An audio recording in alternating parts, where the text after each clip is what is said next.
Bonjour à tous et bienvenue au rapport de l'USDA du mois de mai, le premier rapport de l'année de l'USDA pour l'année 2020-2021.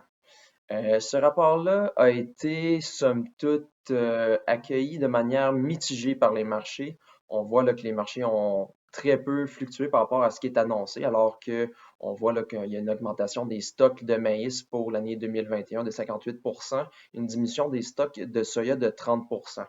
La raison de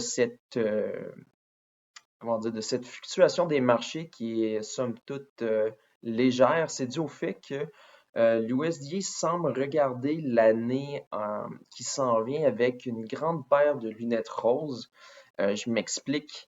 Si on regarde bien les données, les prévisions, les estimations de l'OSIE, on voit que finalement, ils n'estiment pas que la COVID-19 aura des impacts sur la demande en grains, alors que présentement, le secteur de l'éthanol aux États-Unis est en crise et que le secteur de l'élevage est aux prises avec un ralentissement, voire une fermeture de la production des usines de transformation de viande.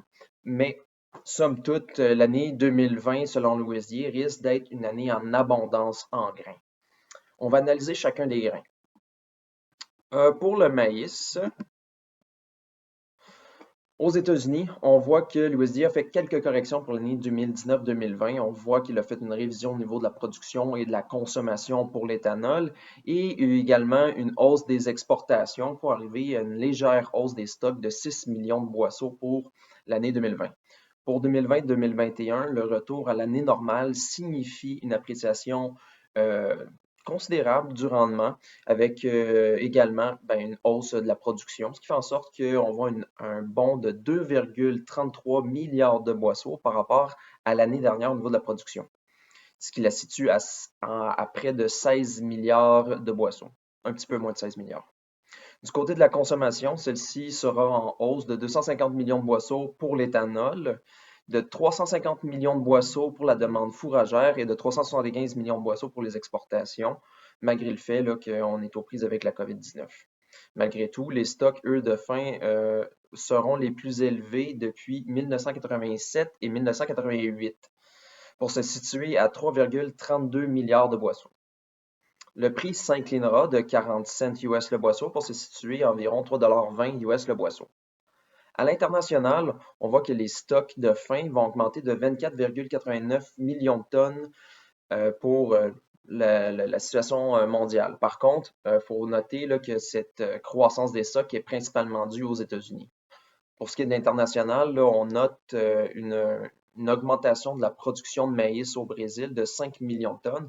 Par contre, on parle d'une production qui va être semée aux environs du mois de novembre. Donc, on est vraiment là, c'est vraiment une situation qui a le temps d'évoluer.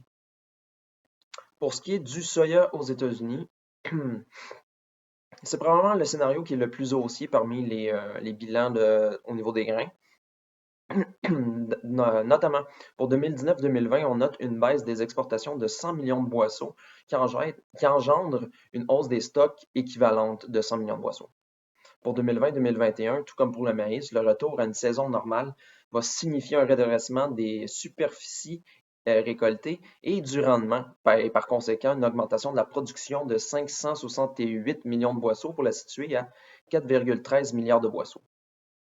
La demande intérieure sera légèrement plus forte cette année, mais c'est vraiment les exportations qui vont rafler une bonne partie là, de l'augmentation de la production, c'est-à-dire qu'elles vont augmenter de 375 millions de boisseaux par rapport à l'année précédente. Et ça, c'est dû au fait que les États-Unis vont s'accaparer une plus grande partie de la part de marché du soya en Chine. Les stocks, eux, finalement, vont s'incliner de 175 millions de boisseaux pour s'établir à 405 millions de boisseaux. Le prix, quant à lui, fléchira de 30 cents US le boisseau pour se situer à 8,20 $ US le boisseau. À l'international, c'est la croissance pas de la demande, mais des importations chinoises qui est particulièrement frappante. On voit que pour 2019-2020, l'USDA a corrigé les importations chinoises de 3 millions de tonnes et de 4 millions de tonnes pour 2020-2021. Cela est attribuable au fait que la Chine se rétablit peu à peu de la peste porcine africaine selon l'USDA. D'ailleurs, dans ses notes, l'USDA note que la demande en tourteaux en dehors de la Chine sera plus faible cette année à cause d'un ralentissement de l'économie mondiale. C'est pratiquement le seul moment dans ce rapport-là que l'USDA note qu'il y aura un ralentissement de la demande au niveau des grains.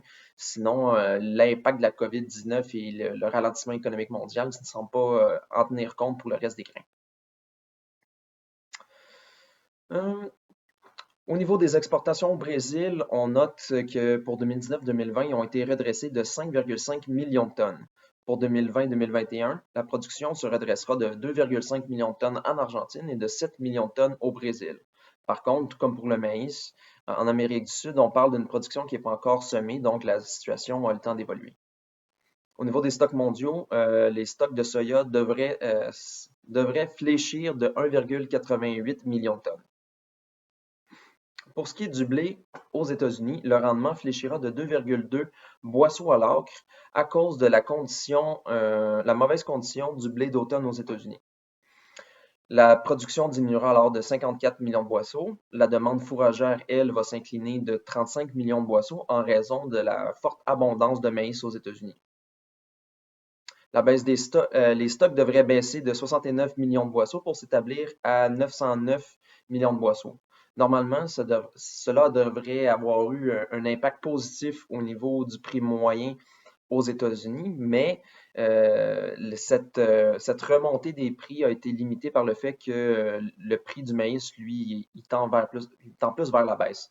Donc, au final, le prix du blé, lui, est resté stable par rapport à l'année dernière et se situe à 4,60 $ US le boisseau. Sur l'échiquier mondial, il faut souligner un redressement de 3,39 millions de tonnes de production en Russie, ce qui fait que la Russie demeure encore une fois le leader mondial au niveau des exportations de blé. Il y a un autre fait qui est notable à l'international, c'est la production européenne qui a fléchi de 11,78 millions de tonnes par rapport à l'année dernière en raison d'une baisse des superficies, mais aussi des rendements.